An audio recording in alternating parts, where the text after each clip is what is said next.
दिल्ली में सहकारी कुंभ 2025 का आयोजन हो रहा है, जहां पर केंद्रीय सहकारिता मंत्री अमित शाह संबोधित कर रहे, सीधे रुख करते हैं। मित्रों, ये बताता है कि 36 लाख किसान हैं, जिसमें 65% से ज्यादा महिलाएं हैं और ज्यादातर ग्रामीण परिवेश की महिलाएं हैं। वो इकट्ठा होकर 100 रुपये की पूंजी लगाकर 90,000 करोड़ के टर्नओवर का एक इतना बड़ा कोऑपरेटिव सफलतापूर्वक इतने सालों से चला रहे हैं।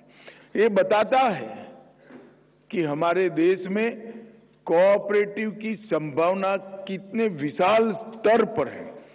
उसी तरह से इफको भी विश्व की 2 नंबर की सहकारी संस्था बनी है, 41,000 करोड़ का टर्नओवर, और चूंकि मुनाफा करना उद्देश्य नहीं है, इसलिए 3,000 करोड़ का मुनाफा ये इफको ने दर्ज किया है।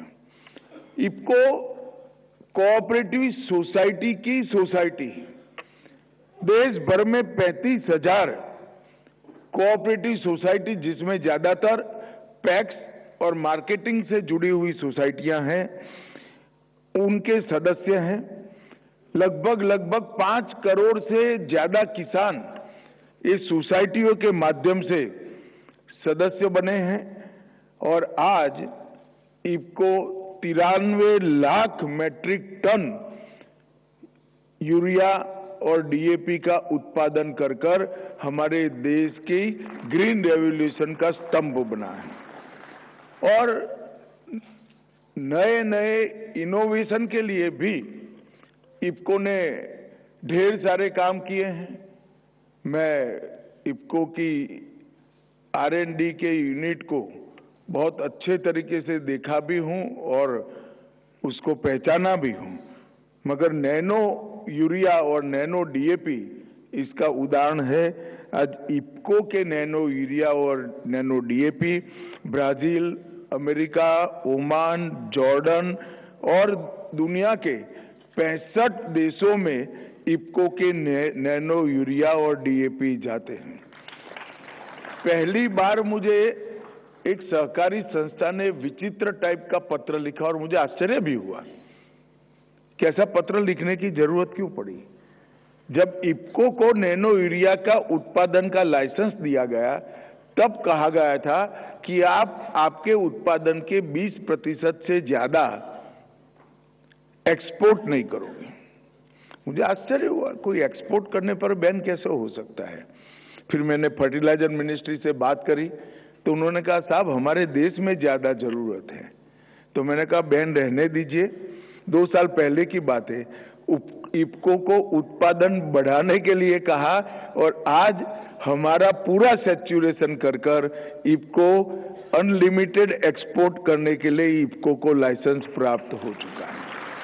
तो ये जो क्षमता है, क्षमता की वृद्धि की, इनोवेशन की, R&D कर प्रोडक्ट को और अच्छी बनाने की, अंतर्राष्ट्रीय स्तर पर ले जाने की, ये इफको ने सिद्धहस्त की है। और इफको इस देश की प्रमुख कोऑपरेटिव है, वो हम सब के लिए एक गर्व का विषय है।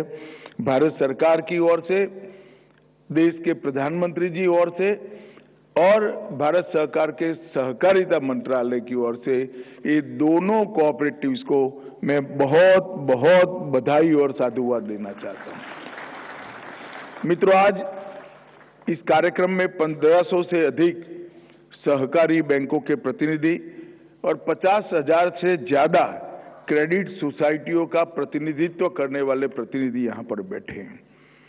एक कुंभ एक प्रकार से डिजिटल सहकारिता संसद जैसा इसका स्वरूप आज हो गया है।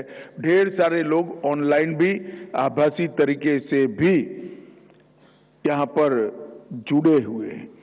मित्रों, इसके अंत में दिल्ली घोषणा जो होगी, मैं मानता हूं कि इसमें एक्शनेबल पॉइंट इतने होंगे जो हमारे हरेक प्रॉब्लम को एड्रेस भी करेंगे और इसके निराकरण का concrete time bound road map भी इंगित करेंगे।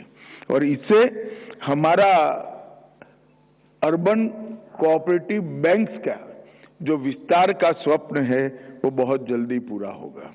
आज यहाँ पर सहकार डीजी पे और सहकार डीजी लोन, ये दोनों को अम्ब्रेला संगठन के द्वारा लॉन्च किया गया है।